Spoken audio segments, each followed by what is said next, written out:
Um, it's interesting that for as long as I can remember, I've been a black man, right?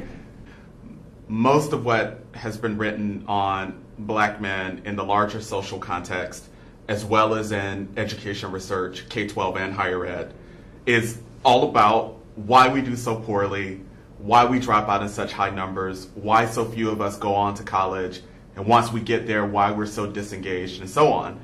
So that sort of led me to begin to study black issues in higher education from a different perspective. Not just reinforcing what are the realities of, often racist and unsupportive campus environments, but I guess for me, a more fascinating question was, how is it that some black students, despite the complexities of those environments, how is it that they manage to do well? What resources do they use? Who are the supportive persons, both in their peer groups as well as on the faculty and administration of these various campuses that enable these students to succeed despite what we know to be the challenges. Included in the study are historically black colleges and universities, small liberal arts colleges, elite private research universities like Penn, Stanford, Harvard, Princeton, and others, and a set of comprehensive state universities.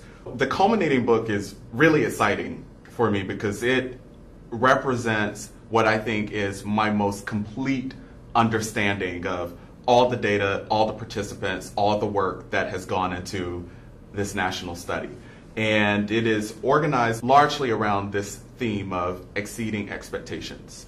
So in the introductory chapter, I talk a whole lot about how there are low expectations that have been set for black men in education as well as in the larger social domains, and how these guys, whom I easily found on the 42 campuses, in many ways exceeded the low expectations that have been universally set for black male students. And then I go into each institutional context to share extraordinarily rich and powerful insights into how guys made their ways to those particular institutions and some of the challenges they faced once they got there.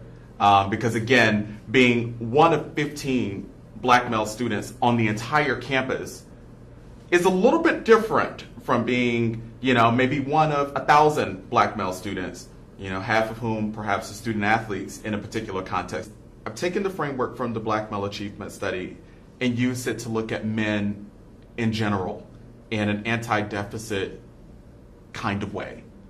So presently, Frank Harris and I, we're doing this huge study that we're calling the Good Guys study, where we're studying men in fraternities, on sports teams, and in other kinds of groups on college and university campuses across the country who are identified among their peers as guys who have good grades, are really engaged on campus, both inside and outside the classroom.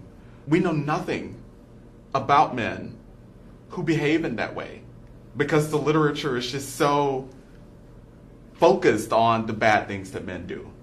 So we're hoping that much can be learned from these guys that could be instructive for educators and administrators who are really trying very hard to help men become better men. I found GSE to be the place where I could do many things. I love the curricular flexibility here, both for faculty and for students. For once in my faculty career, I'm not just talking to myself about these topics, but they're actually doctoral students and other faculty who are engaged in this work, who care very passionately about these issues. And I think that that creates a real sense of intellectual community among us that is very stimulating.